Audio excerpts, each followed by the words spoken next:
శ్రోతలందరికీ నమస్కారం. కుహు కుహు అని పక్షుల కిలకిల రాగాలు అలారంలో మోగడంతో దాని నెత్తిమీద ఒక మొట్టు మొట్టి, ఏవండి లేవండి, 5 అయిపోతుంది, వాకింగ్కి లేట్ అయిపోతామని భర్తని లేపుతుంది అనుష. ఈ రోజుకి వద్దులే అను అంటాడు హేమంత్ బద్ధకంగా. అబ్బా, రోజు ఇదే గొడవండి మీతో. ఒకసారి మీ ట్రైగ్లిజరైడ్స్ లెవెల్స్ గుర్తు చేసుకోండి అని అనుష అనడంతో దిగ్గున లేచి కూర్చుంటాడు హేమంత్. అవును అను, తప్పదు, వెళ్ళాలి అని బలవంతంగా కళ్ళు నులుముకుంటూ లేస్తాడు. ఇద్దరు కాలకృత్యాలు పూర్తి చేసుకొని వాకింగ్కి బయలుదేరుతారు. ఇంటి నుండి సుమారుగా 1 కిలోమీటర్ దూరంలో పబ్లిక్ పార్కు ఉంది. అక్కడ ఉండే స్వచ్ఛమైన గాలి, పచ్చని చెట్ల మధ్య వాకింగ్ చేయటం ఆహ్లాదకరంగా ఉంటుంది అందరికీ. రోజు ఇద్దరికి ఇంటి నుండి పార్కు వరకు ఉన్న ఈ 1 కిలోమీటర్ నడవటం చాలా కష్టం. దుర్గంధభరితమైన వాసన. రోజు ముక్కుకి కర్చీఫ్ పెట్టుకొని నడవాల్సిందే. రోజులానే ఆ రోజు కూడా మున్సిపాలిటీ చెత్త కుండీలు దాటి గబగబా నడుస్తున్నారు అనుష, హేమంతులు. బ్రేక్ వేసినట్లు ఇద్దరు ఒకేసారి టక్కున ఆగిపోతారు. చెత్త కుండీల వెనక నుండి కుయ్ కుయ్ మని చిన్న శబ్దం వినబడటంతో, ఏవండి, ఏదో చిన్నపిల్లల ఏడుపులా ఉంది కదండి అంటుంది అనుష. చిన్నపిల్ల కాదే, కుక్కపిల్ల అయి ఉంటుంది. నడు త్వరగా, కంపు భరించలేము అని తొందర పెడతాడు హేమంత్. ఆమె కూడా ఇక్కడ చిన్నపిల్లలు ఎందుకుంటారులే, కనుచూపు మేరలో ఎక్కడా ఇల్లు కూడా లేవు అనుకుంటుంది. ఇద్దరు 4-5 అడుగులు కూడా వేశారో లేదో ఈసారి స్పష్టంగా అప్పుడే పుట్టిన చిన్నపిల్ల ఏడుపులా మళ్ళీ వినబడుతుంది. ఇంకా హేమంత్ లాభం లేదనుకొని, నువ్విక్కడే ఉండు అను, నేనెళ్ళి చూసి వస్తానని కర్చీఫ్ గట్టిగా ముక్కుకు కట్టుకొని యుద్ధానికి వెళ్ళే యోధుడిలా కుప్పతెట్లు దాటి ఆ ఏడుపు వినిపించిన వైపుగా వెళ్ళి దిగ్భ్రాంతి చెందుతాడు. అన్ను, త్వరగా రా ఇక్కడికి అని పిలుస్తాడు గట్టిగా. ఏమైందండి అంటూనే భయంకరమైన గబ్బు కంపు కూడా పట్టించుకోకుండా పరిగెడుతుంది హేమంత్ కేసి. అనుష కూడా అక్కడి దృశ్యం చూసి షాక్ తిన్నట్లు నిలబడిపోతుంది. ఇద్దరికి ఏం చెయ్యాలో అర్థం కాదు ఓ లిప్త కాలం పాటు.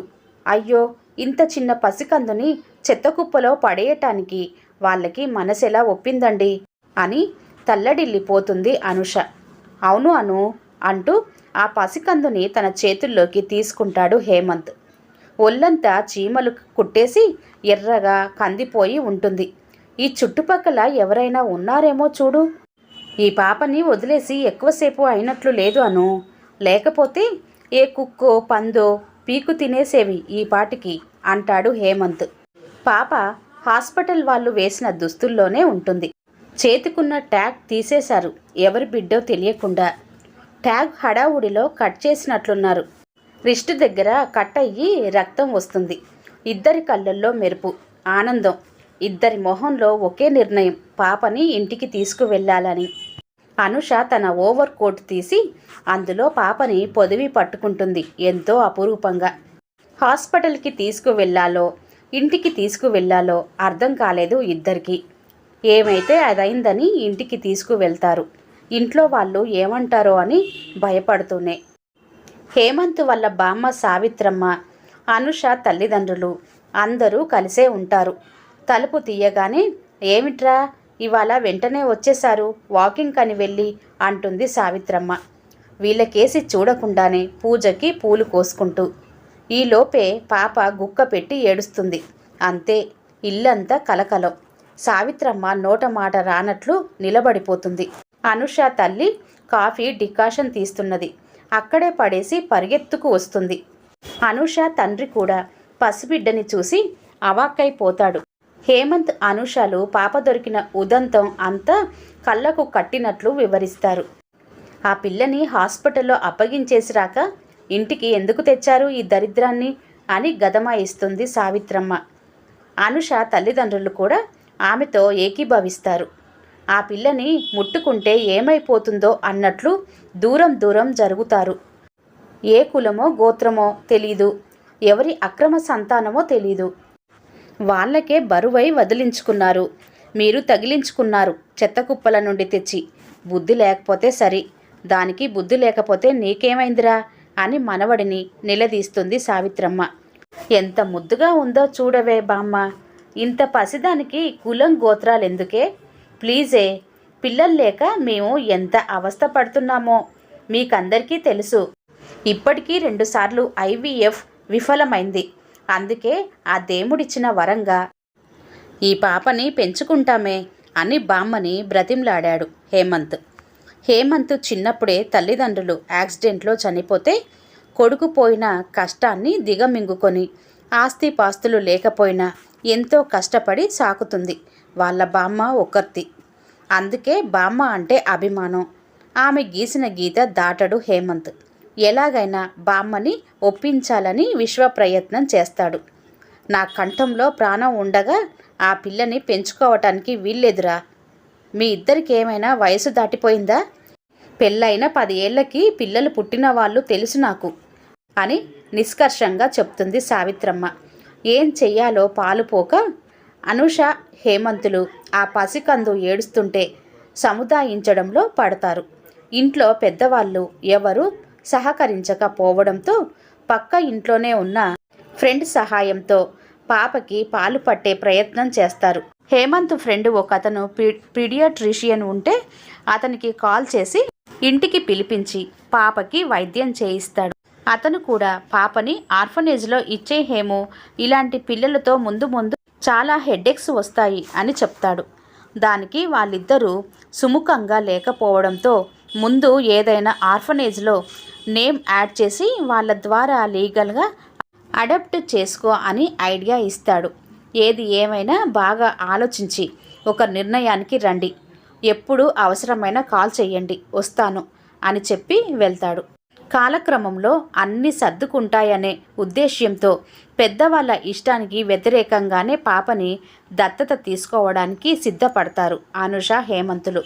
పాపకి కావలసిన milk bottles, crib, dresses, toys అన్నీ తీసుకువస్తాడు హేమంత్.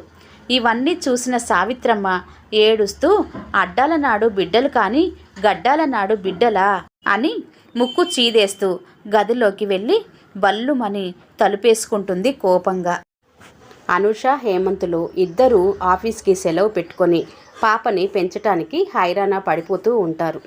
పక్క ఇంట్లో ఉన్న అనుష ఫ్రెండ్ రాధ వీళ్ళకి పాప పనుల్లో ముఖ్యంగా స్నానం చేయించడానికి హెల్ప్ చేస్తుంది. పెద్దవాళ్ళందరూ ఒక తాటి మీద నడుస్తుంటారు. సహాయ నిరాకరణ ఉద్యమంలో పాప దొరికిన రోజే పుట్టినరోజుగా భావించి 21వ రోజున సింపుల్గా గుళ్ళో ఉషశ్రీ అని నామకరణం చేస్తారు. తమ జీవితాల్లో ఉషస్సు తెచ్చిందని భావించి అనుష ఉద్యోగానికి రాజీనామా చేస్తుంది. చూస్తుండగానే ఉషకి 9 నెలలు వచ్చేస్తాయి.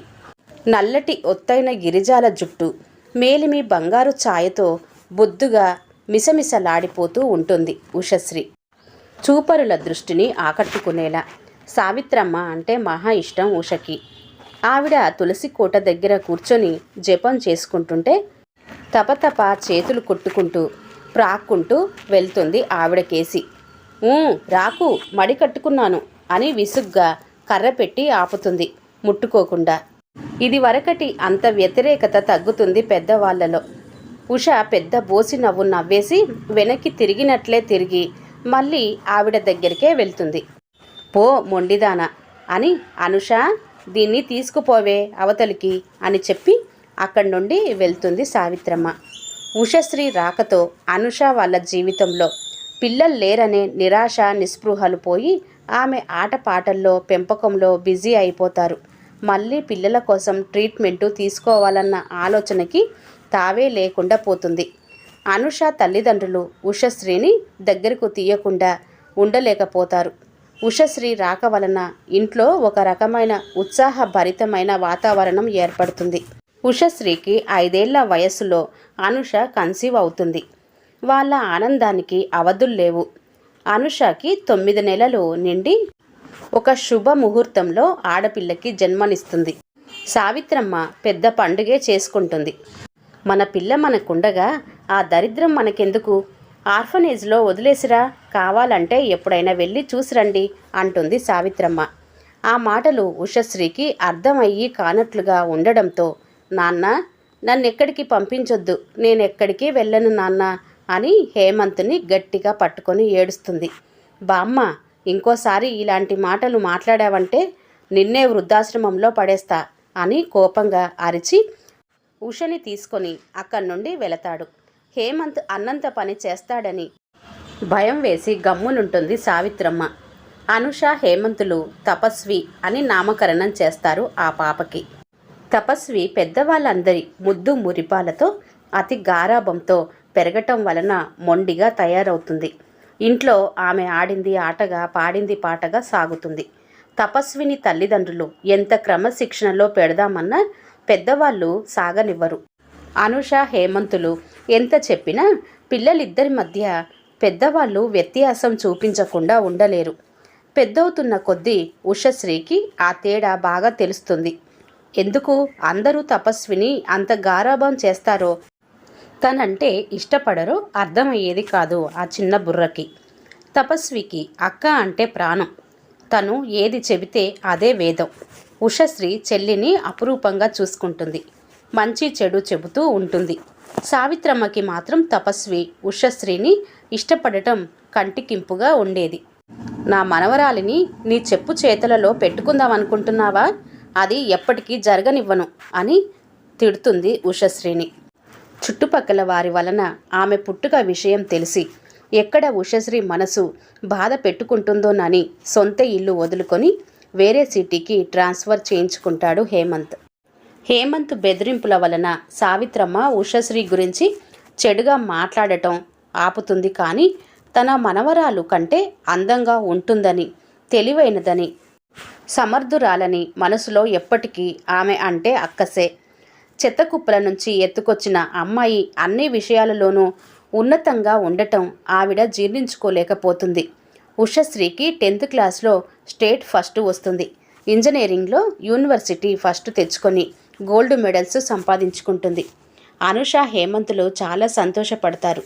తపస్వి 10th క్లాస్ అత్యవసర మార్కులతో పాస్ అయ్యి కాలేజీలోకి అడుగు పెడుతుంది.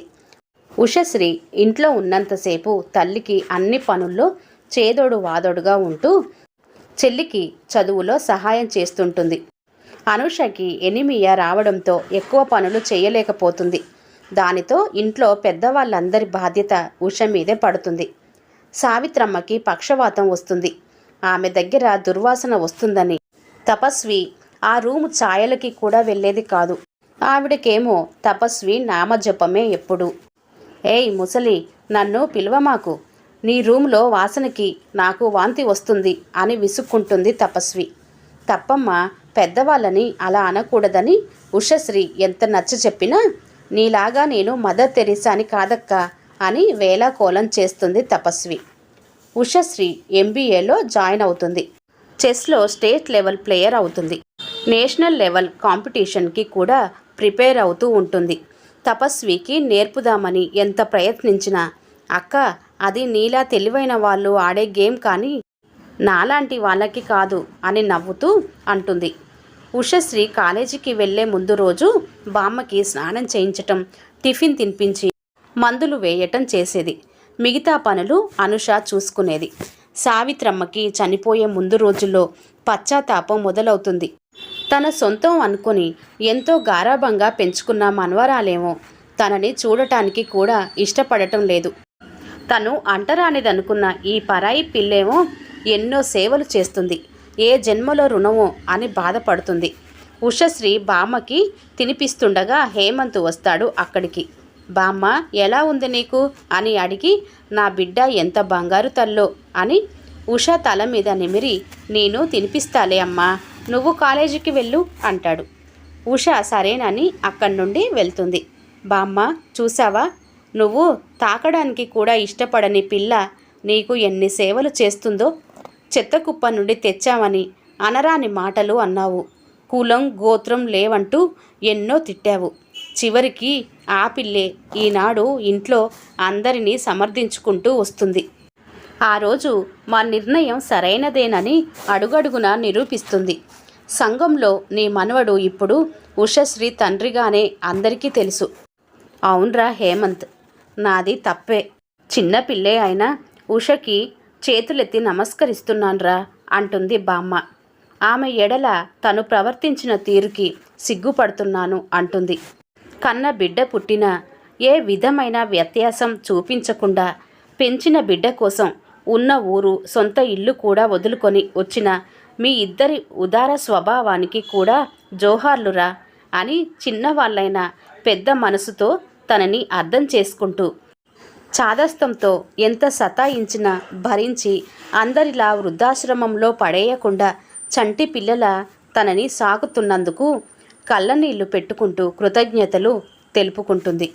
బామ్మని బాధ పెట్టినందుకు నొచ్చుకుంటాడు హేమంత్.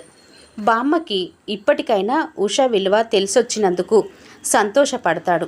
నాన్నని ఏదో అడగాలని వచ్చిన ఉషశ్రీ ఈ సంభాషణ అంతా విని నిశ్చేష్టురాలై నిలబడిపోతుంది. కాళ్ళ క్రింద భూమి కదిలిపోయినట్లవుతుంది ఆమెకి. చిన్నప్పటి నుండి జరిగిన విషయాలన్నీ సినిమా రీల్లా ఆమె కళ్ళ ముందు తిరుగుతాయి. ఇంట్లో పెద్దవాళ్ళందరూ తనతో అలా ఎందుకు ఉంటారో ఆమెకి అర్థమవుతుంది. తన తల్లిదండ్రులు ఎంత ఉన్నత మనసులో కదా అనుకుంటుంది.